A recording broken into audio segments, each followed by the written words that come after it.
네, 우리 한번 다 같이 읽습니다. 의를 위하여 시작. 의를 위하여 박해받은 자는 복이 있나니 천국이 그들의 것임이라.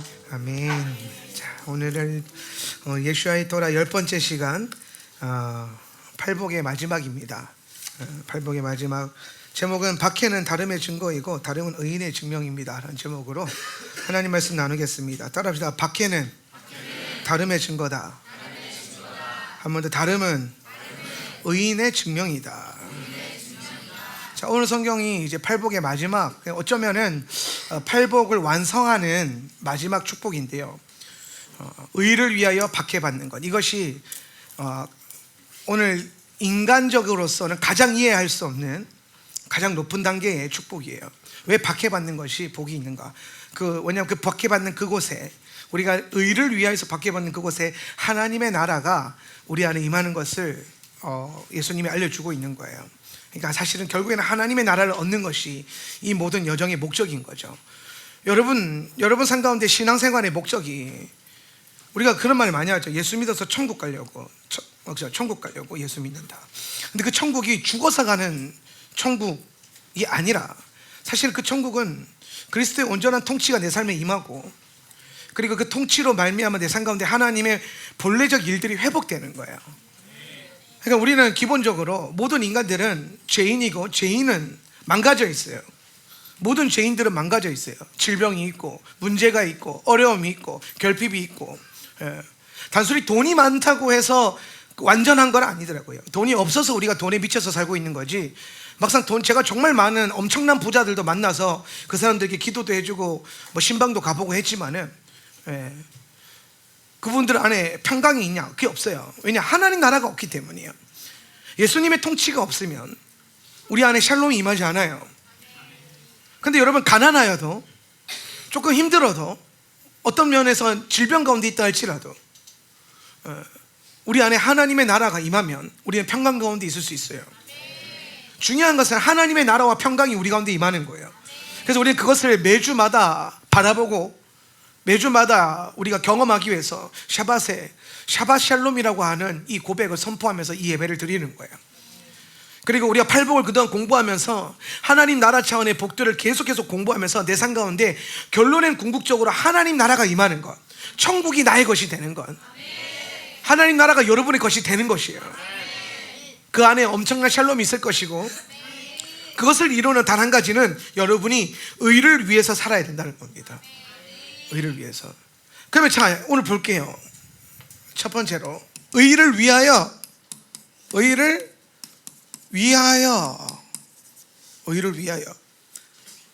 박해를 받는다. 그러니까 의를 위하면, 여러분이 의를 위하면 박해를 받는다는 건데, 그러면 의를 위한다는 것이 뭐냐면은, 의를 위한다는 것은 의를 행한다라는 거예요.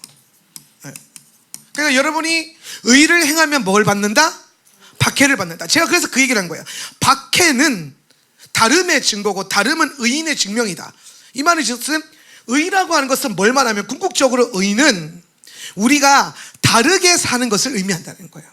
다르게 사는 것.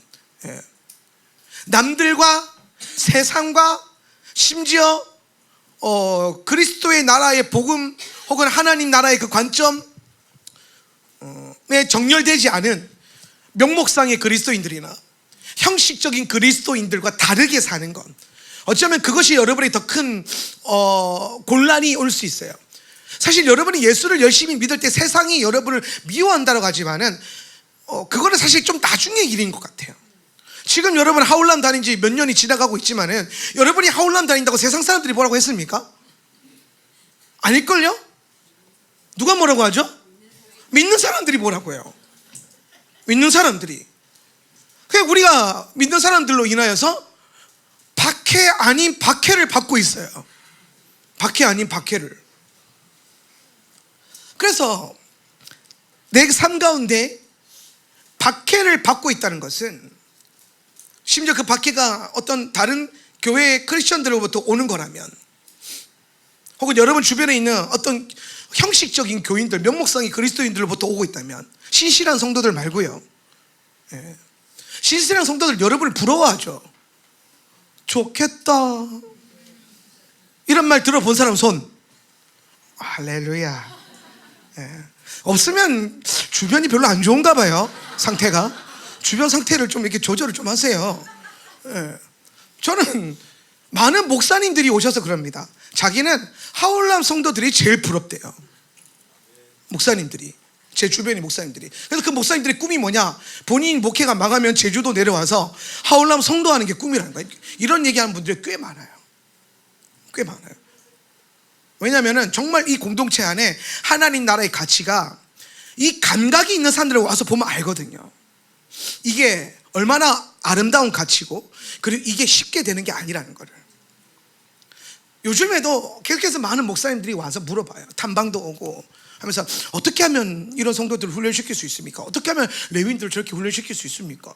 그러면 뭔가 우리가 해봤던 걸 가르쳐 주는데 그게 답인 것 같지는 않아요. 왜냐하면 제가 느끼기엔 그런 사람들이 와 있는 것 같고, 그런 사람들이 왔어요. 왜 그런 사람들이 왔냐? 그런 교회가 되려고 애를 쓰니까. 그런 교회가 되려고 애를 쓰니까 그런 사람들이 와요. 그런 사람들을 알아요. 볼 수 있는 눈이 있는 사람들을 알아요. 여기가 얼마나 귀한지, 여러분 이 공동체가 얼마나 귀하고 아름다운지를 보는 눈이 있으면 알아요. 근데 뭐 어떤 사람들은 그렇게 얘기하죠. 뭐 거기나 여기나. 그게 이제 약간 이상한 사람들 있죠. 그럴 리가 없는데, 그럴 리가 없거든요. 근데 꼭 그런 사람들이 아마 여러분을 핍박할 거예요. 너 너무 유난 떠는 거 아니? 우리 제일 많이 듣는 거, 유난 떠는 거, 유별나다는 거. 그리고 더 나아가서 좀 더 직설적인 사람들 이렇게 말하죠. 너만 예수 믿냐? 너만 교회 다니냐? 나도 교회 다닌다. 근데 자기는 그렇게 안 믿는다는 거예요. 여러분, 교회 다니는 사람들이 그렇게 말하고 공격하고 핍박하는 이유가 뭐냐? 딱 하나예요. 그들이 보기에도 우리가 다르게 살고 있거든. 이게 본질이에요. 본인들이 틀리고 우리는 옳아서가 아니에요. 우리가 옳아 보여서가 아니에요. 문제는 뭐냐면 달라 보여서예요. 선하다고 핍박받은 사람들이 아니에요. 성도들은 착해서 핍박받는 것도 아니에요. 다르게 사니까 핍박을 받아요. 박해를 받아요. 다르게 사니까. 근데 우리가 다르게 사는데 주로 우리를 박해하는 게 똑같은 크리스천들이 경우가 되게 많단 말이에요. 우리를 무서워하는 게 세상이 아니라, 마귀 새끼들이 아니라 다른 교회 성도들인 경우가 더 많단 말이에요. 근데 그런 경우는 대부분 들어가 보면 매우 형식적이거나 매우 명목적인 성도의 삶을 살고 있는 사람들은, 일주일에 한 번 예배 드리는 걸로 자기 정체성을 확립하고 있는 사람들, 그게 문제라는 건 아니에요. 근데 그렇게 살면서 뭔가 삶 속에 하나님 나라의 비전이나 여러분이 씨름하고 있는 어떤 그런 영적인 씨름들이나 여러분이 누리고 있는 어떤 하나님 나라의 가치나 아름다움이나 영광을 못 보고 있기 때문에, 뭐가 다르지? 근데 다름이 느껴지는 그 순간 자기의 믿음이 더 싸 보이거나 혹은 자기의 믿음이 낮아 보이거나 약해 보이거나 혹은 더 예민한 사람들은 자기 믿음이 문제가 있다는 걸 알고 있어요. 근데 자기 주변에 다 그렇게 살고 있거든, 문제 있게, 크리스천들이. 근데 하울람 성도를 만났는데 자기는 전혀 다르게 살고 있는 거예요. 내 옆에 문제 있는 사람들이 많이 있을 때는 자기가 문제 있었어도 알고 있어도 괜찮았어요. 왜? 다 그렇게 사니까, 아, 그렇게 사는가 봐, 그렇게 예수 믿는가 봐, 그렇게 살아도 되는가 봐, 크리스천인데 한번 해도 되나 봐. 회식 자리에 그냥 아유 할렐루야 주님 용서하소서 해도 되나 봐.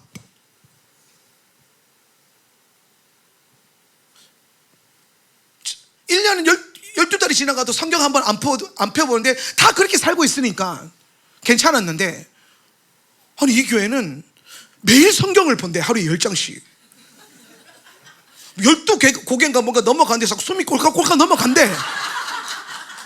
왜? 말씀을 보느라. 그러니까 1년에 12달 성경 주일을 가져가지고 본문은 이렇게 할 때 본문 피기 싫어서 화면 보고 있는 사람들은 이해가 안 되는 거죠. 근데 본인들은 알아요, 문제가 있다는 거를. 근데 진짜 다르게 사는 사람들 보면 자기의 문제가 문제되지 않으려고 뭘 하기 시작하냐? 박해하기 시작하고 판단하기 시작하고 공격하기 시작한다는 거예요. 여러분 삶 가운데 그런 공격이 있고 여러분이 의를 행하고 있기 때문에, 여기서 의라고 하는 게 뭐냐면 의는 하나님의 뜻이에요. 하나님이 창조 때부터, 창조 질서 안에서, 이게 중요한데 처음부터라는 거죠. 창조 질서 안에서 우리에게 주고 싶으셨던 어떤 영적인 상태를 말하는 거예요. 어떤 상태. 근데 이 영적인 것만 아니에요. 모든 상태. 어떤 상태. 내 안에 하나님이 계획하신 그 일들이 내 삶 가운데 있는 것, 그게 나타나 있는 것, 하나님의 뜻이 내 삶 가운데 나타나는 것, 그게 뭐냐? 의라고 하는 거예요. 의. 근데 교회를 다니는 걸로 만족하고 있는 사람들에게 오늘 의를 행하고 있는 사람들을 보면은 왜 저렇게까지 하지? 여러분, 하울람 때문에 이사 온 분들이 있잖아요. 자기 커리어를 버리고 하던 거 내려놓고 제주도를 간대. 왜? 아마 여러분 주변에 있는 사람들이 여러분 교회 목사님이나 이전 교회 목사님이나 주변에 있는 목사님들 전화 많이 했을걸요? 목사님, 하울람이라는 데를 아세요? 모르는데, 아니 내 옆에 집사님이 그 교회 다니겠다고 세상에 제주도로 이사를 간대요. 교회 다니려고 제주도로 이사를 간대요. 그 정신 나간 짓 아닙니까? 근데 왜 그게 정신 나간 짓이죠? 1세기 성도들은 광야에 생명의 말씀이 선포되니까 광야로 나갔어요. 세례 요한이 광야에서 외치는 자의 소리가 되었습니다. 광야에서 설교를 했다는 거예요. 여러분, 세례 요한이 광야로 나갔을 때 처음부터 사람들이 많았을까요? 아니에요. 그냥 그 자리에서 자기 믿음을 지키면서 믿음을 끊임없이 계속 선포했겠죠. 한 사람이 지나가든 두 사람이 지나가든 어떤 공동체로 들어갔는데, 물론 그 어떤 공동체가 있었겠죠. 근데 그 공동체에서 뭐 많든 적든 상관없이 계속 믿음을 나눴겠죠. 말씀을 선포했겠죠. 말씀 들고 나가라고 해서 어떤 자리에서 선포하기 시작했겠죠. 근데 지나가던 누군가 듣는 거예요. 이 말씀이 뭔가 달라.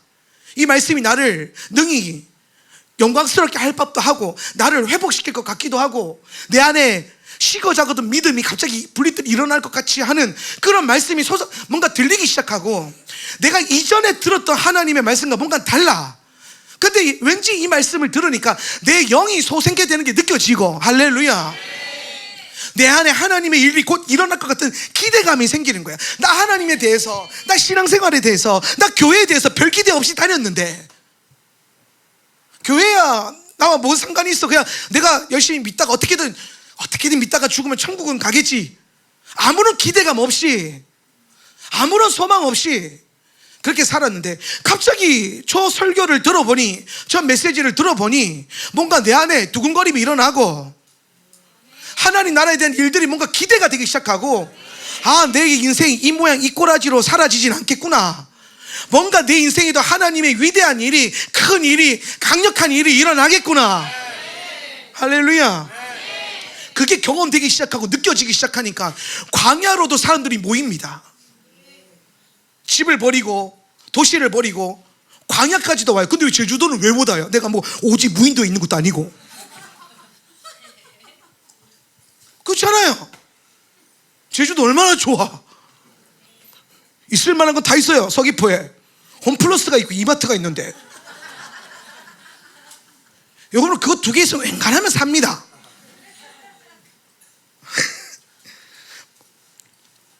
그런데 우리가 그렇게 굳이 신앙생활 때문에, 굳이 교회라고 하는 것 때문에 내 터전을 옮겨본 경험, 내 삶의 방향을 바꿔본 경험, 내 환경을 바꿔본 경험, 노력해본 경험이 없는 사람들이 이해를 못하는 거예요. 근데 여러분, 뭔가 가슴 한켠에 뭐가 있겠죠. 그래, 저게 진짜라면 그럴 수 있겠지. 진짜 믿음이 있으면 저렇게 사는 게 맞겠지. 근데 본인은 그렇게 못 살거든. 그러니까 뭐가 일어나요? 다름이 느껴지고, 본인의 다름이 값싼 믿음이나 수치가 되지 않기 위해서는 뭘 해야 돼요? 공격을 해야 돼요. 그러니까 박해가 일어나는 거예요. 여러분이 하나님의 말씀으로 살기 시작할수록, 여러분이 예수님을 닮아가기 시작할수록, 더 닮을수록 세상이 여러분을 미워하는 건 나중 일이고요, 크리스찬들이 여러분을 미워할 거예요. 여러분 주변에 있는 크리스찬들이 꼭 그렇게까지 이 표현이 들어오면 여러분이 잘하고 있는 겁니다. 유별나게 유난 떨고 꼭 그렇게까지 하고 꼭 그렇게까지 다니고, 그러니까 우리가 제주도 세계관으로 보면 제주시에서 서귀포까지 이 오밤중에 예배하러 올 일이냐고. 이게 제주시에 교회가 없냐고. 그런데 우리는 온다는 거예요. 왜? 여기에 뭐가 있으니까. 뭔가 동의되는 게 있으니까 온다니까요. 함덕에서도 오고 모슬포에서도 오잖아요. 외부에서도 오는 거예요. 그런데 그렇게 사는 게 다른 거죠. 여러분이 예수님을 더 추구하고 성경을 더 추구할수록 많은 명목상의 그리스도인들 여러분을 더 싫어할 거예요. 그리고 그것이 여러분이 더 의롭게 나아가고 있다는 증명이 될 겁니다. 세상은 뒤로 하고서, 세상은 뭐 뒤로 하고서라도 가장 중요한 것은 예수님이 그러잖아요. 내가 너에게 검을 주러 왔는데 그 검을 받으면 부모가 자식을, 자식이 부모를, 형제들이 너를 싫어하고 다툼이 일어나고 분열이 일어날 거야. 평화를 주러 온 게 아니라잖아요. 그 거기서 말하는 부모, 자녀, 형제, 자매, 가족이라고 말하는 그게 누구냐? 똑같이 예수를 믿는데 우리 방향성으로 믿지 않는 다른 뭔가예요. 그래서 제가 이 말씀을 묵상하면서 무슨 생각이 들었냐면 이게 반대로 우리에게도 적용이 될 수 있어요. 보니까 의로운 사람은 덜 의로운 사람들 앞에 섰을 때에 그들을 공격하거나 그들의 믿음을 하찮게 여기지 않아요. 의로운 사람들의 방향성은 하나밖에 없어요. 하나님의 의를 행하는 거. 의로운 사람들, 이 의 안에서 의를 행하고 있는, 의를 위하여 살고 있는 사람들의 목적은 하나밖에 없어요. 다른 사람도 아니고 다른 성도도 아니고 다른 교회도 아니에요. 오직 이 의예요. 우리에게 주신 하나님의 뜻, 이것을 이루는데 그냥 월화수목금을 다 써. 굳이 딴 교회 성도들 만나서 뭐 니네 교회는 어때? 이 교회는 어때? 의로운 사람들은 그런 일을 안 합니다. 의로운 사람들은 거기 시간 안 빼앗깁니다. 그럴 여유도 없고요. 왜? 오늘 내가 말씀을 살아가기도 바쁜데 뭐 굳이 우리 공동체도 아니고 나를 이해해 주지도 못할 사람들이 이거 뻔히 아는데 굳이 전화 돌려가지고 굳이 차 한잔 마시면서 그런 사람들과 대화하면서 노력하면서 뭘 할 필요는 사실 없다는 거죠. 의로운 사람들을, 의를 행하는 사람들을, 하나님 뜻 앞에 정렬되어 있는 사람들은 그냥 이 의를 행하는 데에만 고민할 거예요. 덜 의로운 사람들, 아 쟤는 덜 의롭고 나는 더 의로워, 이런 생각을 안 해요. 너는 왜 그렇게 살아? 나는 이렇게 사는데. 그렇지 않는단 말이에요. 그냥 나를 내가 어떻게 하면 더 살아볼까, 더 해볼까, 이 고민을 하겠죠. 그게 뭐냐? 내가 더 의롭다라고 하는 증거예요. 근데 만약 여러분이 누군가를 향해서 여러분이 박해를 하거나 여러분이 뭐라고 하고 있다면 여러분 그 어떤 관계 안에서 여러분이 덜 의로운 사람인 겁니다. 어떤 믿음의 사람들 앞에 섰을 때에 여러분의 믿음이 그 사람의 믿음에 비해서 어떠한 문제가 있거나 어떠한 관계인지 모르겠지만 여러분이 그냥 그 사람을 있는 그대로 받아들이지 않고 부르심으로 받아들이지 않고 갑자기 여러분의 의를 가지고 막 그렇게 하면 안 돼, 그건 틀린 거야, 이런 식으로 막 핍박을 하고 있다면 그 사람을 향해서, 그러면 여러분이 의롭지 않다라는 거예요. 의로운 사람들은 하나님의 의밖에 안 들어와요. 의를 행하는 것밖에 안 들어와요. 덜 의롭게 사는 거에는 별로 관심 없어요. 그들한테 뭐라고 하는 게 별로 관심 없어요. 내가 의롭게 사는 거에 더 관심이 있지. 이거는 여러분과 다른 교회 성도들과의 관계를 얘기하는 거예요. 우리 공동체 안에서 말고. 여러분이 토라를 공부하고 여러분이 지금 하울람 공동체에서 많은 훈련들을 하고 있는데 여러분 주변에 다른 교회를 다니고 있는 성도들도 있을 거예요. 근데 여러분이 그 성도를 향해서 야 너는 어쩌고 저쩌고 그러고 있다면 여러분이 별로 안 의로운 상태예요. 그럴 이유가 왜 있습니까? 그분들은 그분들의 부르신 대로 살고 있는 거예요. 장로교는 장로교의 부르심 대로, 순복음은 순복음의 부르심 대로, 하울람은 하울람의 부르심 대로. 할렐루야. 네. 그분들이 뭘 하든 그분들이 무슨 사역을 하고 있든 그게 뭐가 중요합니까? 여러분은 여러분의 할 것을 잘 하세요. 우리에게 주어져 있는 일을 하면 돼요. 내게 주어져 있는 하나님 뜻을 행하면 돼요. 그래서 우리는 날마다 그 의를 행하려고 하는 거기에 집중을 해야 돼요. 근데 우리가 반드시 이 의에 대해서 의를 행하며 살 때에 반드시 깨달아야 될 중요한 한 가지가 있는데 뭐냐면 의라고 하는 것은 내가 노력을 해서 얻어낼 수 있는 게 아니에요. 이게 정말 중요한 거예요. 저는 계속해서 이 얘기를 하고 있어요. 노력을 통해서 뭔가를 얻어질 수 있는 건 없어요. 하나님 안에 속한 것, 하나님 나라에 속한 것은 노력으로 얻는 것이 아니에요. 이 비밀이 지속적으로 여러분에게 다양한 말씀 속에서 선포될 건데 그 다양한 말씀 속에서 여러분이 계속 듣고 들어서 깨달아지고 정렬될 수 있기를 축복합니다. 정말 중요한 건 내가 노력을 해서 의를 얻어내고 이걸 행해서 의를 얻어내는 게 아니라 의는 믿음으로 받는 겁니다. 의라고 하는 것은 내가 믿음을 통해서 받는 거예요. 이 말인 뜻은 내 삶 가운데 일어나는 변화는, 하나님의 일들은 내가 노력을 통해서 이뤄내는 게 아니라 믿음으로 일으키는 거고 믿음으로 일어나게 하는 거예요. 예, 굉장히 중요한 원리예요. 제가 예전에 송기철 장로님이 하시는 헤브니 터치 사역을 본 적이 있어요. 그걸 제주도에서 있었을 때 제가 그 집회를 가본 적도 있고 거기서 예배팀에서 제가 예배팀 사역도 했었어요. 예. 되게 귀한 경험이었어요. 근데 그 손장로님이 치유 사역을 할 때에 되게 중요한 한 가지 원리를 제시해요. 그게 뭐냐면 오늘 병자들이 치유를 받을 때에 열심히 기도한다고 해서 치유받는 게 아니에요. 뭔가 대단한 물론 그런 게 있어요. 새벽 예배를 40일 동안 작정 기도했는데 병이 치유됐어요. 그럴 수 있는데 이분이 성경적으로 발견한 원리는 노력을 통해서 얻는 게 아니라 믿음으로 얻는 거라는 거예요. 그래서 이분이 강단에 올라오기 전에 하나님으로부터 어떤 질병이 치유될 것인가를 믿음으로 받아요. 심지어 종이에 써서 올라가시더라고요. 그래서 올라가셔서 대단하게 멋있게 선포하는 게 아니라 그렇게 말하면 올라가서 감기가 치유될 것입니다. 허리 아픈 거 치유될 것입니다. 팔에 통증이 있는 분 예수의 이름으로 고쳐질지어다. 허리 디스크 4번 5번 정상적으로 회복될 것입니다. 목 디스크 회복될 것입니다. 이렇게 그냥 쭉쭉쭉쭉 읽어요. 류마티스 관절염 회복될 것을 선포합니다. 이러면서 쭉 읽어요. 그리고 나서 하면 여기에 해당되는 분들 치유받았다고, 오늘 하나님이 치유하신 분들을 자리에서 일어나십시오 그러면은 딱 일어나요. 그냥 읽었을 뿐이에요. 근데 읽는데 듣고 믿는 사람들에게 치유가 일어나는 거예요. 그래서 일어나서 그 자리에서 실제로 치유된 사람도 있고 치유를 원해서 일어나는 사람들도 있겠죠. 그러면 이제 치유받은 사람 앞으로 나오세요 그러면은 이제 나가는데 그 믿음의 태도를 보는 거예요. 막 나가는데 막 이렇게 나가면은 거기 나가고 있으면은 장로님이 그러는 거예요. 닌 들어가라고. 그게 무슨 치유받은 사람들이 태도냐고요. 들어가서 다시 달려나와 보라고. 주님이 고쳐주셨으면 어떻게 반응할래? 그러니까 믿음이 그냥 행동으로 그냥 그 자리 가서 앉아있다고, 그 자리까지 나왔다고 해서 치유받는 게 아니라 이분은 뭘 말하냐면 진짜 그 중심 안에 하나님이 치유된다고 선포했을 때 그걸 네가 믿느냐 이걸 체크하는데, 진짜 믿으면 네가 그렇게 나오겠냐는 거예요. 진짜 그걸 받았으면 네가 그렇게 반응하겠냐는 거예요. 나오기는 하는데 믿음이 없는 거예요. 나오고는 있는데 하나님이 고쳐주시려면 땡큐고 아니면 어쩔 수 없고, 그런 무슨 말도 안 되는 믿음의 태도 나오니까 그걸 지적하는 거예요.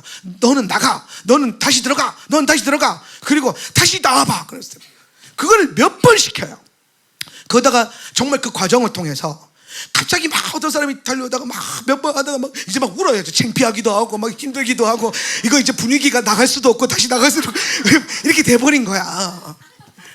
근데 막 울다가 갑자기 달떠고 달려나가는데 갑자기 할렐루야 하면서 그 자리에서 막 춤을 추는 거야. 허리가 아팠는데 그거 몇 번 왔다 갔다 장로님이 다시 들어갔다 하는데 갑자기 달려나가는데 이번에 허리가 안 아프네? 치유를 받은 거예요. 그랬더니 어떻게 그 자리에서 춤을 추더라는 거예요. 그게 믿음의 반응이지. 믿음, 이 사람들이 대단히 뭔가를 노력해서 치유를 받았냐? 아니에요. 믿고 선포하고 언약 안에서 하나님의 일들을 누리는 겁니다. 여러분, 그리스도의 의는 여러분이 뭔가를 열심히 신앙생활 한다고 여러분이 의인이 되는 건 아니에요. 이게 굉장히 중요한 원리예요. 여러분은 믿음 안에서 의롭다 칭함을 받는 자예요. 하나님 말씀 한번 보면 로마서 5장 1절 말씀. 그러므로 우리가 시작. 그러므로 우리가 믿음으로 의롭다 하심을 받았으니 우리 주 예수 그리스도로 말미암아 하나님과 화평을 누리자. 우리 한 번 더 말씀 볼까요? 빌립보서 3장 8절에서 9절 말씀 시작. 또한 모든 것을 해로 여김은 내 주 그리스도 예수를 아는 지식이 가장 고상하기 때문이라. 내가 그를 위하여 모든 것을 잃어버리고 배설물로 여김은 그리스도를 얻고 그 안에서 발견되려 함이니, 내가 가진 의는 율법에서 난 것이 아니요 오직 그리스도를 믿음으로 말미암은 것이니 곧 믿음으로 하나님께로부터 난 의라. 아멘. 오늘 우리가 믿음으로 의롭다 하심을 받았습니다. 아멘. 더 나아가서 그것이 율법에서 난 것이 아니라 그래요. 여기서 율법이 난 것이 아니라고 하는 게 뭘 말하냐면 우리의 노력으로 인해서 받은 게 아니라는 거예요. 오늘 나의 의로움은, 나의 어떤 의는, 내 안에 주어진 칭의는 믿음으로 말미암아 하나님으로부터 주어질 거예요. 자, 그러면 이제 중요한 게, 내가 의를 행한다라고 하는 것은 내가 노력을 해서 의를 얻어낸다는 개념이 아니라 그리스도로부터 받은 의를 내가 행하면서 산다라는 거예요. 여러분, 이게 같아 보이지만 굉장히 달라요. 여러분 신앙생활이 어떤 방향성이 있는지 체크를 잘 해봐야 되는 게, 내가 이걸 열심히 노력해서 나는 하나님의 사람이 될 거야, 나는 내가 뭔가를 열심히 해서 하나님의 기쁨이 될 거야 라고 한다면 여러분은 이미 틀린 거라는 거예요. 뭔가 여러분이 노력해서 대단한 하나님의 일들이 일어나고, 노력해서 하나님의 사역들이 풀어지고, 노력해서 뭔가를 얻어지려고 여러분이 노력을 하고 있다면 그거는 틀렸다라는 거예요. 성경은 뭐라고 말하냐면은 그거는 믿음으로 그냥 받는 거고, 받고 살아가는 거야, 받고 누리는 거야, 받고 행하는 거야, 이 얘기를 하는 거예요. 좀 더 쉽게 설명하면 이런 거예요. 내가 이렇게 노력하면서 살면은 하나님이 기뻐하실 거야. 내가 이렇게 하면 하나님 기뻐하실 거야. 내가 이렇게 예배하면 하나님 기뻐하실 거야. 이거는 뭐냐면 노력으로 얻는 거예요. 근데 이거는 하나님의 방법이 아니라는 거예요. 믿음으로부터 나는 의는 어떻게 반응하냐면, 내가 노력해서 하나님이 기뻐하시는 사람이 될 거야가 아니야. 이렇게 시작하는 거예요. 나는 하나님이 기뻐하는 사람이야로 시작하는 거예요. 하나님으로부터 그걸 받은 거예요. 너는 내 기쁨이고 내 사랑이고 나의 자녀다. 나는 이렇게 살아서 하나님의 자녀가 될 거야가 아니라, 나는 하나님의 자녀고 나는 하나님의 기쁨이야. 옆에 있는 분들 이렇게 하면 인사하세요. 당신은 기쁨이에요. 시작. 그러니까 여기 박기쁨, 이기쁨, 최기쁨, 정기쁨 막 이런 다 기쁨이들인 거예요. 기쁨이들. 여러분 다 뭐예요? 기쁨이들. 그러니까 나는 하나님의 기쁨인데, 그러니까 내가 하나님의 기쁨이니까, 나는 하나님이 기뻐하는 사람이니까 그 기쁨을 누리면서 살 거야 하는 거예요. 이게 믿음으로부터 난 의의 방향성이에요. 하나님의 많은 일들이 이런 방식으로 일어나요. 하나님의 일들이. 그래서 가장 중요한 것은 여러분과 하나님과의 관계 안에서 여러분이 어떠한 존재인가를 깨닫는 거예요. 그리스도로 말미암아 하나님이 여러분에게 뭐라고 불러주시는지를 아는 거예요. 그러니까 자수성가한 사람들은요, 신앙생활을 해도 뭔가 예수님을 바르게 못 믿어요. 뭔가 되게 노력하려고 그러고, 뭔가 되게 열심히 하려고 그래요. 여러분의 노력과 열심과는 상관없는 일이에요. 그러니까 그런 일들이 일어나는 거예요. 쟤는 나보다 별로 노력을 하지 않는 것 같은데 뭔가 잘 돼, 하는 일마다 잘 돼. 그럴 수 있거든요. 근데 그 이유가 뭐냐면 믿음이기 때문이에요. 삶의 믿음과 태도와 목적과 방향성이 완전 달라요. 내가 이렇게 하면 하나님 기뻐하시겠지? 여러분, 그것은 정말 선십이 무너져 있고 하나님과의 관계가 무너져 있는 자들이 정말 고아의 영과 종살이의 영을 가지고 행하는 믿음의 방식이에요. 여러분은 그런 존재가 아니에요. 내가 너를 종으로 부르지 않았고, 할렐루야. 내가 너를 친구로, 비밀을 나누는 자로, 내 자녀로, 내 신부로. 그래서 우리는 노력해서 그걸 얻는 게 아니라 그걸 얻고 그 삶을 살아가는 거예요. 내가 어떻게 하면 나는 의인이 되겠지가 아니라, 내가 의인이기 때문에 이런 거예요. 내가 샤밧을 열심히 지키면 내가 의로워지겠지가 아니에요. 여전히 유대인들은 그런 패턴들을 살아요. 우리가 이렇게 노력하면서 의를 행한다, 뭘 해서 의를 얻는다. 아니에요. 그 의가 실패되는 거예요. 유대교 안에 있는 자기 노력으로 이루려고 하는 그 방식의 실패를 경험한 게 십자가 사건이란 말이에요. 반대로 믿는 자들에게 십자가 사건이 실패가 아니라 뭐예요? 성공이 되죠. 내 노력은 실패했는데 주님의 순종이 성공해서 십자가로 말미암아 내게 의를 전수해 주셨어. 그래서 너는 그분을 믿음으로 말미암아 내가 의롭다 칭함을 얻은 거예요. 내 노력은 도저히 올라갈 수 없는 그 영역을 내가 그분을 믿고 신뢰함으로, 내가 그분을 내 삶의 주인으로 모셔드림으로 오늘 그분이 내게, 너는 이제 내 의롭다 해서 그리스도께서 이루신 그 의를 내게 선물로 주시는 겁니다. 그래서 여러분은 죄인이에요, 의인이에요? 의인이라니까요. 여러분이 샤밧을 지킨다고 해서 의인이 아니라, 여러분이 샤밧을 지키는 이유는 의인이니까 샤밧을 지키는 거예요. 내가 죄와 싸우는 이유는 죄와 싸워서 의를 이루는 게 아니라 내가 의인이니까 죄와 싸우는 거예요. 아니, 의인이 어떻게 죄를 지어? 그죠? 아니 의인이 어떻게 불순종하면서 살아? 내가 의인인데 의인에 가오가 있지. 내가 의인인데 말이야. 세상 사람처럼 살아? 내가 의인인데 세상 사람처럼 그렇게 행동해? 나는 그럴 수 없지. 내가 의인인데. 그리스도께서 나를 의롭다 칭해 주셨는데. 그래서 우리는 거룩을 향해 갈 때도 뭔가 노력을 하지 않으면 내가 거룩하지 않아가 아니라 내가 주님이 우리를 거룩하게 택하셨기 때문에 그 거룩한 사람으로서 거룩을 살아가는 겁니다. 거룩을 행하는 거죠. 그래서 내 삶에 있는 거룩한 존재로서 죄와 싸우고 의로운 존재로서 악과 싸우는 겁니다. 스탠스가 완전 달라요. 원수는 여러분의 노력을 흔들 거예요.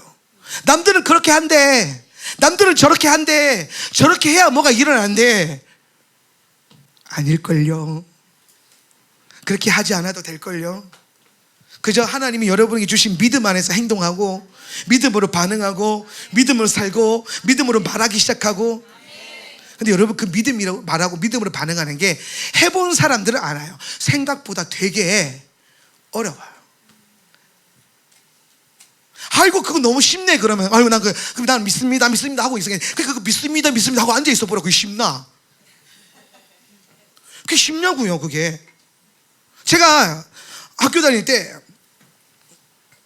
어떤 선생님이 계셨는데 이분은 벌을 가만히 서 있는 걸 벌로 주셨어요. 보통 악어포복 손까지 끼고 엎드려 뻗쳐 이런 거 되게 하드한 고문과 같은 벌들이 우리 많았는데, 예, 진짜 그런 게 많았거든요. 우리 때는. 예, 그렇지 않아요? 다들 이렇게 한 번씩 해보셨잖아요. 안 해보셨어요? 그런데 어떤 선생님은 천사야. 이분은 그냥 가만히 서 있기만 하래. 대신 움직이면 안 된대. 그래서 처음에 그래 악어포복도 아니고 손깍지도 아니고 이 정도만 하지 고 가만히 있는데 1분이 지나고 2분이 지나는데 그게 너무 힘든 거예요. 가만히 있는 것 자체가. 여러분 믿음으로 가지고 살아간다는 게 사실은 별거 아닌 것처럼 여겨질 수 있는 별거예요. 그게. 왜냐? 우리 삶 가운데 내가 믿음으로 살려고 결단하면 하나님은 그 믿음을 테스트해 보려고 하고 원수는 그 믿음을 흔들려고 할 거예요. 그래서 우리 삶 가운데 믿음 없이는, 신뢰함이 없이는 넘어갈 수 없는 산들을 자꾸 주실 거예요. 그 길로 이끌어가요. 내가 너에게 이렇게까지 하는데 네가 나를 신뢰하나 보자. 믿음의 핵심은 신뢰거든요. 신뢰. 네가 나를 얼마나 신뢰하는지 내가 보겠다라는 거죠. 하나님을 신뢰하셔야 돼요.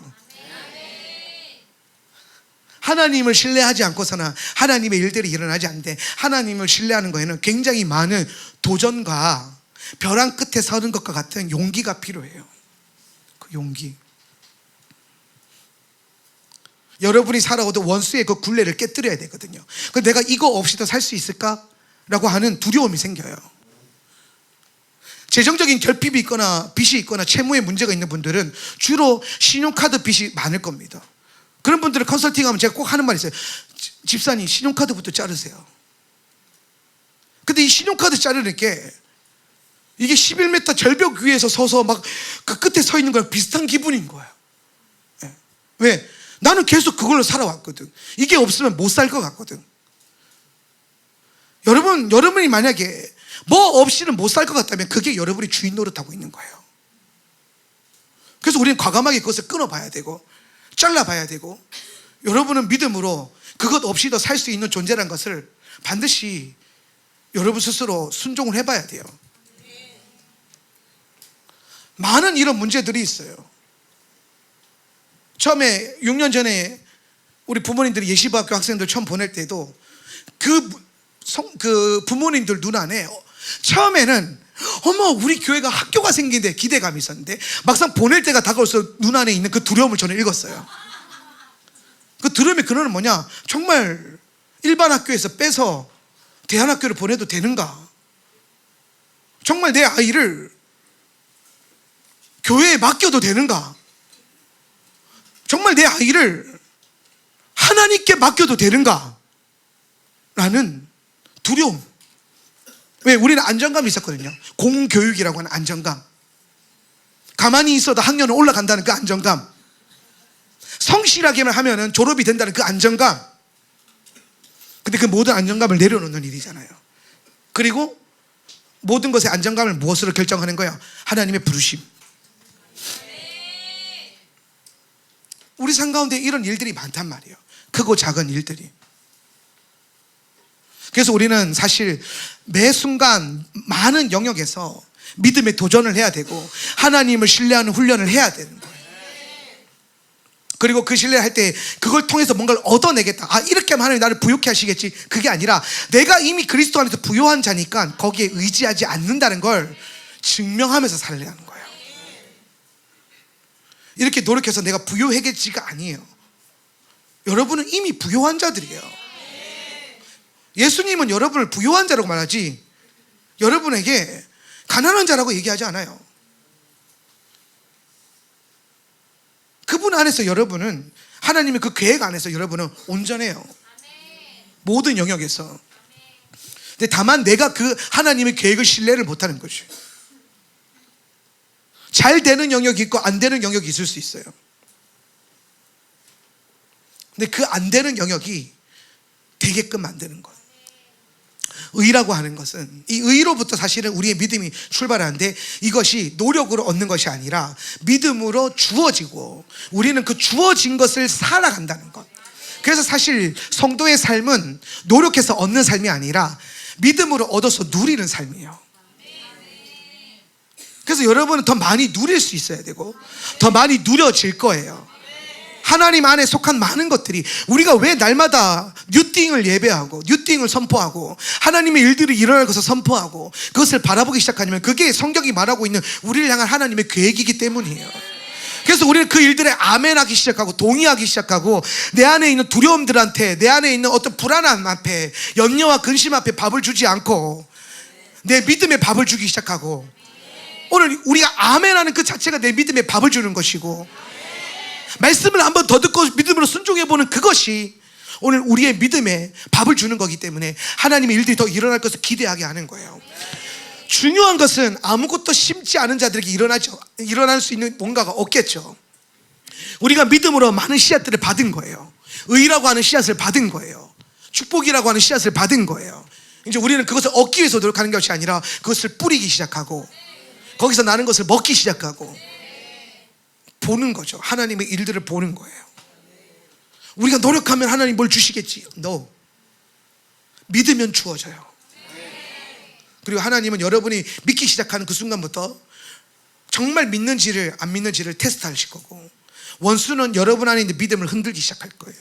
불안하게 만들 거고 두렵게 만들 거고 다른 세속적인 가치관이 들어오게 만들 거예요. 근데 그것들을 몰아내고 하나님을 신뢰하는 믿음을 갖기 시작하면은 어느 순간 임계점, 그 저항선들이 있어요. 우리 안에서 하나님과 나, 원수와 나, 내 자아와 내가 씨름하고 있는 그 경계선이 있는데 그 경계선이 한번 무너지기 시작하면 그 다음부터는 마치 이 뚝이 무너져서 그 다음에 강물이 콸콸콸콸 쏟아지는 것처럼 그런 식으로 하나님의 일들이 일어납니다. 겁나 노력해가지고 한 방울 톡 떨어지는 게 아니고요. 계속 들이붓는데 우리가 지금 어떤 상태에 있냐면 그 컵 한 컵에 물이 가득 차 있는데 넘칠랑 말랑 하는 그 상태로 계속 그 긴장 텐션감 가운데 있는데 거기에 내가 믿음으로 계속 아멘하고 뭔가를 딱 때려가지고 딱 하고 흘러넘치면 그 다음부터는 줄줄줄줄줄 새기 시작하는 흐르기 시작하는 거예요. 오버플로잉 되는 거예요. 받아서 넘치게 하는 거예요. 노력해서 얻는 삶이 아니에요. 그리스도 안에서 우리가 의를 행한다는 것이 이 원리 안에서 여러분이 깨달아져야 됩니다. 이 원리 굉장히 중요해요. 그리고 이 의를 우리는 하나님으로부터 받은 칭의가 된 것들을 우리는 행하는 것이고 이 행함은 본질적으로는 사실은 누립니다. 그리스도께서 우리에게 주신 주님이 완성하여 주신 그 의를 누리면 돼요. 그래서 이걸 누리며 사는 삶, 이렇게 행하며 사는 삶, 이걸 추구하는 삶, 하나님의 뜻을 누리고 추구하는 사람을 뭐라고 하냐? 의인이라고 그러는 거예요. 이 의인. 그런데 고대 히브리인들이 이 의인들을 바라볼 때 어떻게 이해를 했냐면 의인의 의인됨과 이스라엘 민족 공동체 공동체의 의와 개인의 의인됨이 분리되어 있지 않았다는 거예요. 이 얘기를 꼭 하고 싶어요. 네. 이 말이 무슨 말이냐면 내가 의로운 것과 공동체가 의로운 것, 더 나아가서 내가 조금 악한 것과 공동체의 의가 더럽혀지는 것이 무관하지 않았다는 겁니다. 많은 교회들이 자꾸 성경적이지 않은 그런 관점을 얘기하는데 그 중에 하나가 뭐냐면은 믿음은 각자고 개인이고 하나님과 1대1이라고 하는 말도 안 되는 얘기를 자꾸 해요. 여러분, 그건 굉장히 비성경적인 거예요. 여러분의 믿음이 어떻게 각자입니까? 어떻게 개인입니까? 아니에요. 여러분 잘 생각해 보십시오. 성경 안에서 아간의 이야기를 기억하실 거예요. 여호수아서에서 아간을 보면은 아간 한 사람이 죄를 지은 겁니다. 그런데 하나님은 아간 한 사람의 의가 타락한 것으로 보지 않고 누가 타락한 것으로 여겼어요? 이스라엘 공동체가 타락한 것으로 여겼어요. 그래서 그들이 전쟁에 나아갔을 때 아간만 죽은 것이 아니라 심지어 아간 빼고 다른 사람들은 다 죽었어요. 그리고 이 일을 밝혀내는 과정 가운데서 아간의 죄가 드러난 거고, 그래서 하나님이 우리에게 가르쳐 준 게 뭐냐면은 개인의 죄가 개인 그 한 사람의 죄도 아니고 개인의 의가 그 한 사람만의 의도 아니라는 거예요. 여러분이 의로워질수록 이 공동체는 의로워질 거예요. 그런데 여러분이 의를 행하지 않는다면 이 공동체는 점점점 그 의로움을 상실하게 될 겁니다. 그래서 우리는 공동체적인 책임감과 그리스도의 몸이라고 하는 그 하나됨의 책임감이 우리 안에 있어야 돼요. 신앙은 각자가 아니에요. 교회가 그리스도의 몸이라면서요. 따로 놀 수 있는 게 아니라는 겁니다.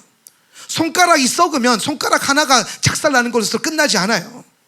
이 썩은 것이 온 몸을 썩게 만들어요. 빵에 누룩이 피면 그 한 부분만 누룩 피는 것으로 끝나지 않아요. 모든 빵에 누룩이 퍼져가요. 우리는 귤을 먹어서 알잖아요. 귤박스에 곰팡이 핀 귤을 제거하지 않으면 푸른 초원이 여러분을 기다리고 있을 거예요.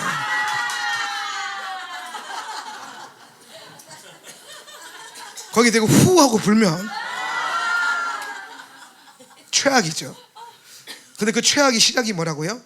하나의 귤에 곰팡이가 핀 거예요. 전체가 썩어요. 전체가 못 먹게 돼요.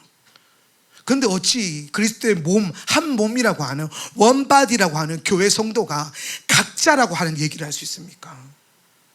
우리는 각자가 아니에요. 우리 몸의 하나됨을 추구하고 몸의 하나됨에서 오는 정결함을 귀하게 여길 줄 알아야 돼요. 마태복음 18장 15절 17절 말씀 한번 보겠습니다. 내 형제가, 시작. 내 형제가 죄를 범하거든 가서 너와 그 사람과만 상대하여 권고하라. 만일 들으면 네가 네 형제를 얻은 것이요, 만일 듣지 않거든 한두 사람을 데리고 가서 두세 증인의 입으로 말마다 확증하게 하라. 만일 그들의 말도 듣지 않거든 교회의 말하고 교회의 말도 듣지 않거든 이방인과 세리와 같이 여기라. 여기서 이방인과 세리와 같이 여기라는 걸 뭘 말하냐면 출교시키라는 겁니다. 이방인이라고 하는 것은 외인이잖아요. 그렇게 여기라고 하는 것은 내쫓으라는 거예요. 그리스도 몸 안에서 그리스도의 몸의 질서를 회방하고 몸의 기름 부음을 회방하고 오늘 그 안에 썩은 누른 것 같은 행동을 하는 자들이 있다면 한두 사람이 가서 권면하고 기도해주고 권할 것이요, 한 사람이 가서 말을 듣지 않는다면 한두 사람을 데리고 가고 두세 사람의 증인의 입을 가지고 가서 말하고, 그래도 안 된다면 교회에다 말해서 공동체적으로 그 사람이 돌이키도록 만들어야 된다는 거예요. 그런데도 안 된다, 교회가 말하는데도 안 듣는다, 그러면 어떻게 하라는 겁니까? 그 사람을 교회 안에 두지 말라는 겁니다. 아니 어떻게 교회가 그럴 수 있어? 그래야 된다라고 예수님이 말하고 있고, 7교회 가운데 7교회 서신서를 돌릴 때에 오늘 그 교회 안에 인간적인 연민 때문에 혹은 관계 때문에 이세벨을 따르고 발람의 꾀를 갖고 있었던 사람들이 그 안에 허용한 것을 주님은 가만히 용납하지 않으셨어요. 그거 하나 때문에 그 공동체가, 그 전체가 오명을 뒤집어 쓰고 그 공동체 자체의 구원이 흔들려요. 그게 교회라는 겁니다. 근데 오늘날 성도들이, 오늘날 복음주의가 얘기하고 있는 교회로는 너무 성경적이지 않은 것 같은 거예요. 그냥 뭐 예배만 드리고 집에 가세요. 그 예배만 드리고 삶 속에서 그냥 알아서 잘 살아가세요. 근데 성경이 말하고 있는 교회가 그런 모습이 아니잖아요. 교회는 원바디를 추구하는 거예요. 몸의 하나됨을 추구하는 거예요. 그래서 우리가 몸에 들어오는 성도들을 특별히 DNA 교육을 통해서 양육하고 동의를 얻어내고 또 그렇게 살기로 결정을 하게끔 해서 들어오게 하는 이유가 뭐냐면 이 몸의 하나됨의 가치를 우리는 알고 있기 때문이에요. 그래서 몸 안에서는 딴소리가 나오면 안 된다는 거예요. 여러분 안에 여러분 몸이 몸을 공격하면 어떻게 됩니까? 질병이 일어나요. 우리 몸에 많은 질병과 염증과 암이나 문제들이 다 사실은 내 안에 내 세포들끼리 잘못 싸우는 거잖아요. 잘못 뭉치는 거잖아요. 악하게 되는 거잖아요. 그게 결국에는 몸을 상하게 만들어요. 교회도 마찬가지예요. 교회가 외부 사람들이 뭐라고 한다고 해서 세상 사람들이 뭐라고 한다고 해서 교회가 힘들어지냐? 아니에요. 교회는 핍박 속에서 강해졌고 핍박을 통해서 오히려 부흥했어요. 근데 교회가 항상 언제 타락합니까? 내부가 썩을 때, 성도들이 서로가 서로를 돌보지 않을 때, 서로가 서로를 관여하지 않을 때, 그건 지 믿음이고 난 내 믿음이나 잘 지켜야지. 이게 되게 있어 보이는 믿음 같죠? 되게 무책임한 거고 성경적이지 않은 거라는 거예요. 왜 김지사가 잘못된 길로 가고 있는데 가만히 계십니까? 목사님, 사실은 제가 알고 있었는데 왜 말을 안 해요? 그거 어떻게 말을 해요? 말을 해야죠. 말을 하라고 돼 있잖아. 성경 읽으세요. 가서 뭐하라고 말을 하고, 말 듣지 않거든 교회에다 말을 하고, 교회가 말해도 듣지 않으면 내쫓아라 얘기하는 거잖아요. 디도서 3장 9절 11절에 또 있어요. 그러나 어리석은 변론과 시작. 그러나 어리석은 변론과 족보 이야기와 분쟁과 율법에 대한 다툼은 피하라. 이것은 무익한 것이요 헛된 것이니라. 이단에 속한 사람을 한두 번 훈계한 후에 멀리하라. 이러한 사람은 네가 아는 바와 같이 부패하여 스스로 정죄한 자로서 죄를 짓느니라. 아멘. 성경은, 이 말씀은 이렇게 해라 하면서 그 안에 내면의 본질이 뭐냐면 그리스도 몸의 하나됨을 귀하게 보고 있다는 거, 그게 얼마나 귀하고 가치 있는 것인가를 너희가 알기를 원한다라고 얘기하는 거예요. 교회는 단순한 조직이 아니야. 교회는 단순한 모임이 아니야. 교회는 사교단체가 아니에요. 교회는 그리스도의 몸이에요.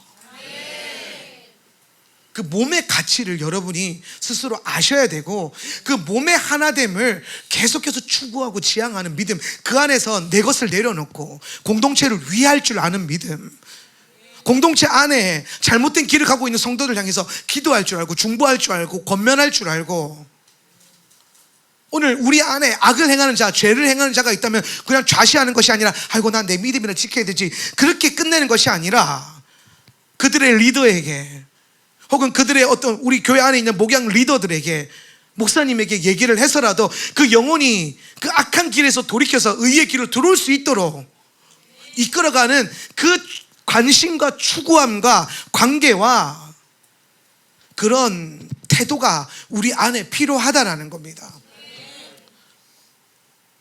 고대 현인들은, 1세기 교회의 성도들은 이스라엘 민족을 뭐에 많이 비유했냐면 가죽 부대에 담겨있는 포도주에 많이 비유했어요. 그러니까 여러분, 그 가죽 부대 포도주 비유 나오잖아요. 예. 새 포도주는 새 부대에 부어야 한다. 근데 사실 이 새 포도주가 우리가 그래서 성령의 기름 부음이다 이렇게 이해하는데 사실 교회를 말하는 거예요. 교회. 예. 새로운 그 공동체가 오는 거예요. 이스라엘 공동체가 내려오다가 예수님 안에서 새로운 공동체가 들어오는 거예요.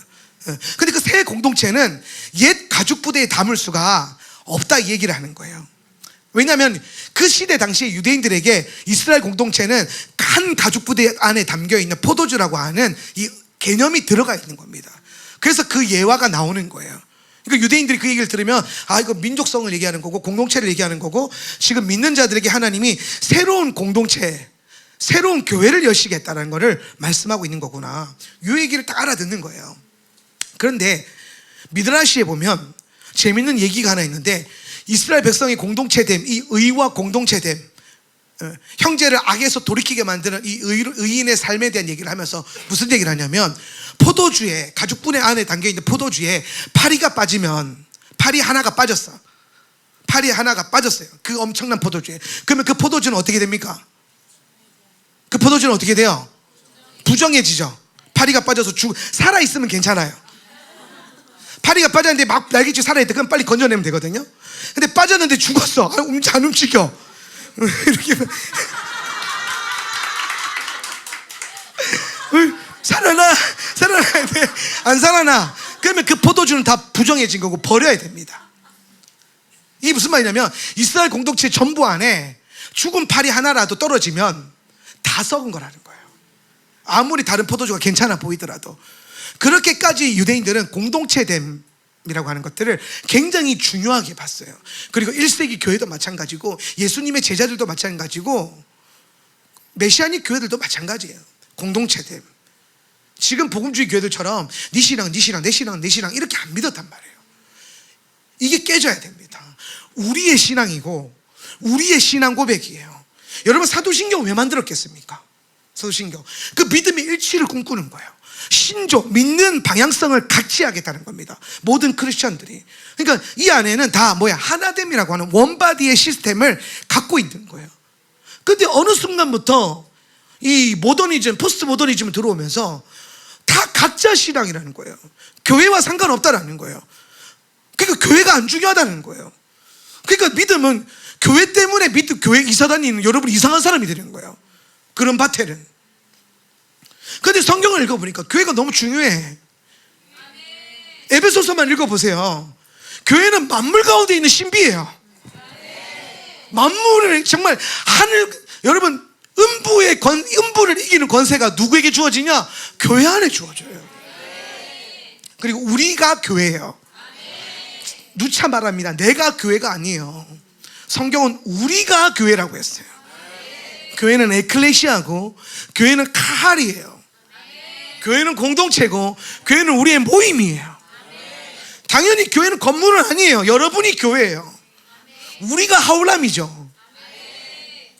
그 하울람됨과 한몸됨이라고 하는 가치가 너무 중요하다는 거예요. 그래서 우리는 의를 행하는 자로서 나 혼자 의를 행하는 것이 중요한 게 아니라 내 남편이 의를 행하도록 돕고 내 형제 자매들이 의를 행하도록 돕고 처음 교회 들어온 1년차 혹은 우리 초신자들 새신자들이 의를 행할 수 있도록 도와주고 알아서 지 믿음 지가 챙기는 거지 나는 내 하기도 바빠 내 새끼 챙기기도 바빠. 그게 의인의 태도가 아니라는 거예요. 그게 의를 위하여 박해받는 자가 아니라는 겁니다. 그런 태도가. 정말 여러분이 의를 위하고 있다면, 의를 위한다면 여러분은 공동체를 위하게 돼 있어요.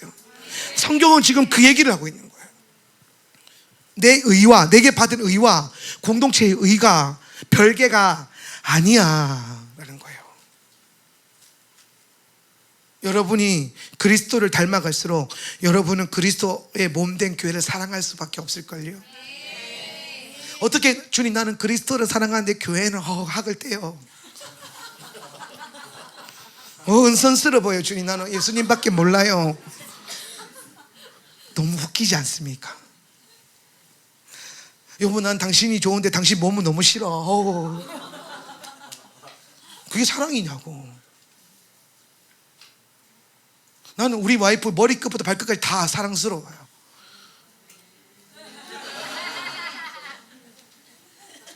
이제 익숙해지셨네? 사랑스러워요. 그래서 매일마다 예쁘다, 사랑스럽다, 사랑한다는 얘기를 매일 해줘요. 예. 매일 해줘요. 그리고 정말 저는 그게 믿음의 선포가 아니라 그렇게 될 것을 선포하는 게 아니라 저는 그렇게 받았어요. 그런 여인을 하나님께로부터 받았어요. 그리고 나는 그런 여인을 누리고 있는 거예요.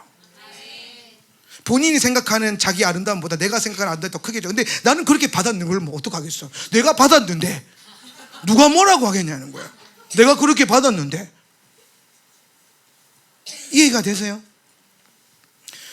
나는 당신은 너무 사랑하는데 당신 몸은 좀 별로야. 눈이 좀 별론데, 코가 좀 별론데, 사랑하는데 입이 좀 별로네. 그런 사람은 정신 나간 사람이에요. 간이 배 밖에 나온 사람이거나 정신이 나간 사람이거나, 그렇죠? 여러분 남편이 그런다고 생각해 보세요. 그거 살려둘 거예요?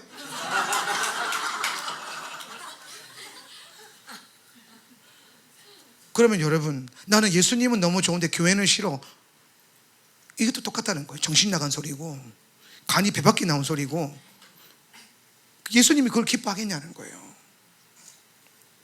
교회는 그리스도의 몸이에요. 그리스도를 사랑할수록 우리는 몸된 교회를 사랑할 수밖에 없어요.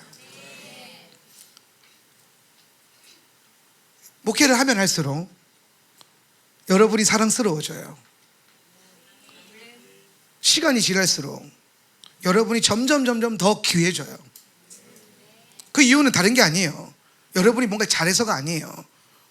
내가 그리스도를 닮아가고 있는데, 닮아서 보니까 내가 선물로 받은 이 교회가 여러분이 얼마나 귀한지 계속 보이기 시작하는 거예요.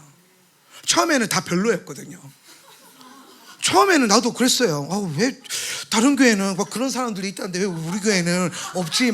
그래서 다른 교회랑 우리 교회 성도를 판단하고 비교하고 대조하고 대구하고 뭐 다 해서 할 수 있는 거 다 해봤어요. 대구까지 다 해봤어요. 그런데 거기에 선한 것이 없더라고요. 중요한 거는 여러분이 아니라 나와 그리스도의 관계고, 내가 그리스도를 얼마나 닮았느냐의 문제인 건데, 내가 그리스도를 사랑하고 닮아갈수록 그리스도의 몸인 여러분을 사랑할 수밖에 없겠더라고요. 나는 주님을 사랑하는데 성도들은 너무 힘들어, 그럴 수는 없다는 겁니다. 나는 예수님은 좋고 우리 교회는 좋은데 목사님 그건 좀 그럴 수는 없어요. 그것도 정신 나간 소리예요. 뭐 그럴 수 있지, 뭐 개인 취향도 없나. 교회는 취향 따지는 곳이 아니에요.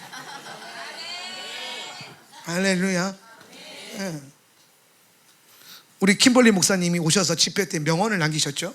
절이 좋으면 절로 가라, 절이 좋으면 절로 가라 하는 거예요. 근데 우리는 예수님이 좋아서 여기 모였고, 하울람 안에 계신 예수님이 좋아서 왔잖아요. 그러면 여러분이 예수님을 닮아갈수록 여러분은 교회를 더 사랑하고 신뢰하게 될 거예요. 근데 교회가 만약에, 혹은 내 옆에 있는 형제 자매들이 만약에 신뢰가 되지 않고 사랑이 되지 않는다면, 그거는 그 형제 자매의 문제는 아니에요. 여러분이 예수님과 점점 멀어지고 있다는 증거죠. 더 딥하게 말해보면, 여러분이 교회를 판단할수록, 여러분이 교회에 대해서 부정적인 생각을 가질수록 여러분이 예수님과 멀어지고 있다는 증거예요. 그게 증거라고요. 예수님을 사랑하는데 어찌 그분의 몸을 사랑하지 않을 수 있겠습니까?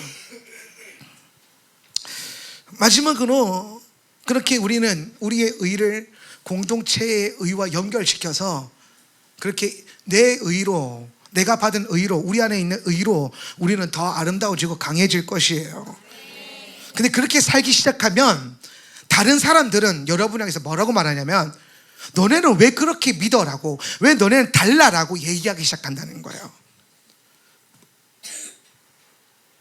우리가 그리스도의 의에 집중하고 하나님의 뜻에 집중할수록 여러분은 계속 그 말을 듣게 될 거예요. 너는 좀 달라진 것 같아, 너는 좀 다른 것 같아.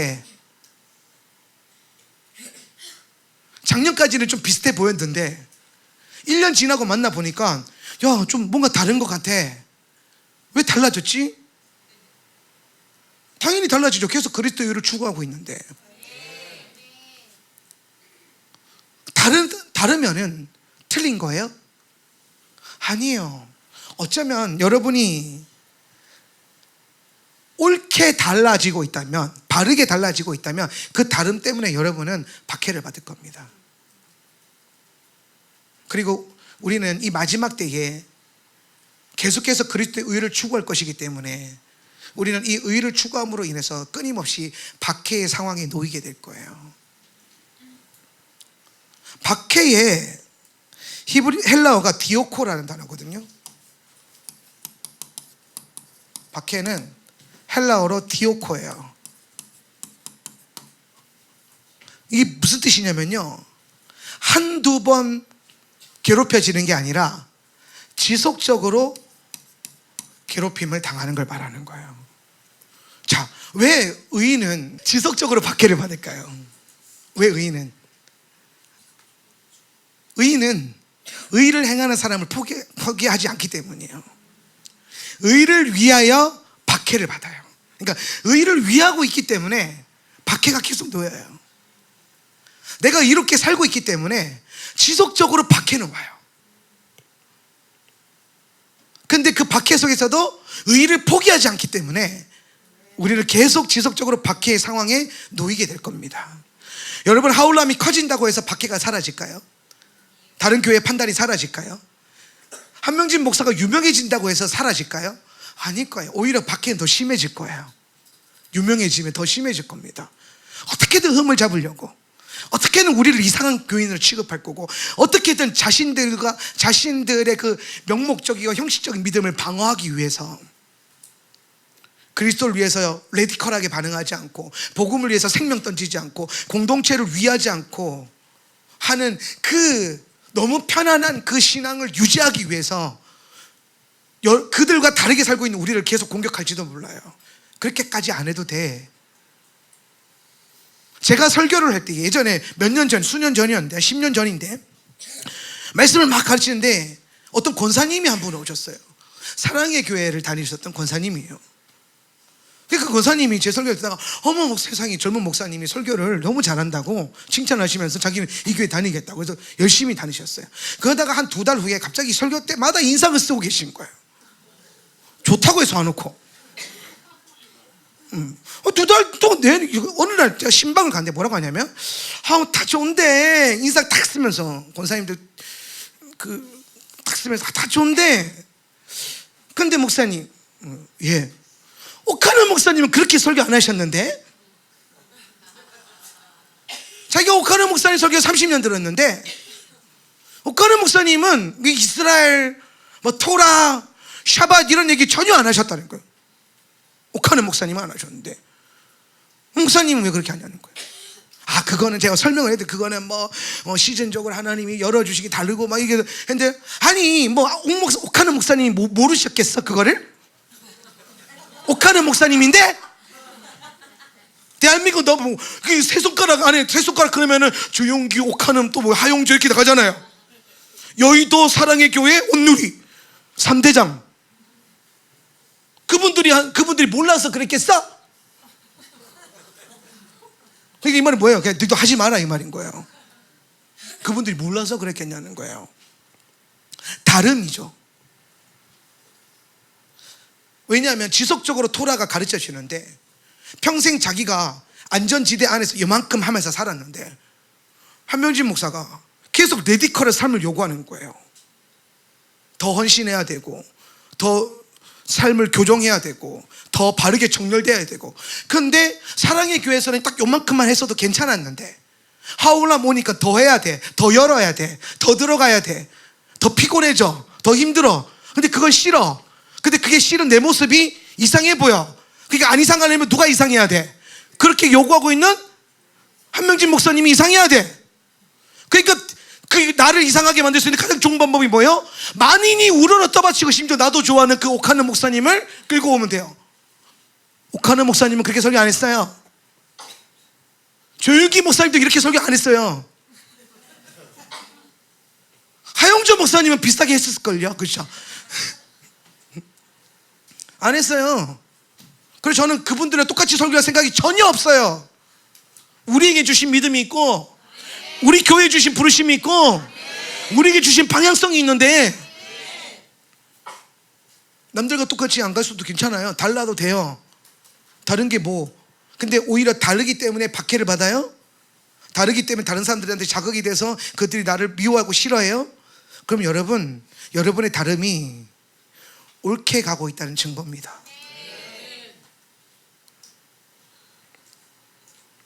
여러분의 다름이 옳게 가야 돼요. 그래서 제가 이렇게 말한 거예요. 박해를 받고 있다는 것은 다르다는 증거고, 내 삶이 다르다는 것은 내가 의로운 삶을 살고 있다는 증명이다. 그러니까 내가 의롭게 살수록 나는 달라질 수밖에 없고, 더 달라질수록 박해는 내 삶 가운데 떠날 수가 없다는 거예요. 그리고 가장 가까이 있는 분들부터 여러분을 박해하기 시작할 거예요. 그래서 우리는 점점 더 이 공동체를 사랑하게 될 겁니다. 왜? 이제 몸에 기댈 데가 여기밖에 없어. 나도 내 부모들도 내 형제들도 내 믿음 이해를 못 해줘요. 아니 내 동생도 뭐 이 교회 너무 힘들다고 나갔는데 뭐 어떡하겠어. 예. 나도 이제 어디 비댈 데가 없어요. 예.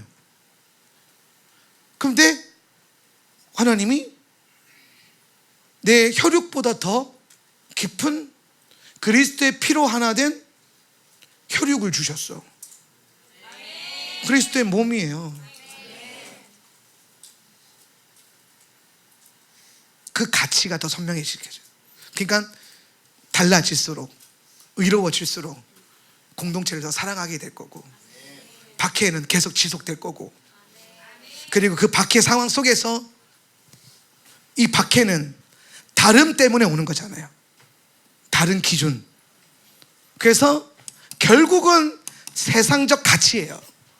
이 가치를 담아내고 있는 교회와 성도들이 계속 다르게 살고 있는, 의를 행하고 있는, 토라를 따르고 있는, 혹은 그리스도를 예수님을 따르고 있는, 혹은 주님의 재림을 바라보고 있는 우리의 의를 대해서 다름이, 경계가 선명해질 것이고, 우리가 이 경계를 열지 않기 때문에 우리는 오히려 이걸 더 가속화시키고 더 두껍게 만들고 더 선명하게 만들 거예요.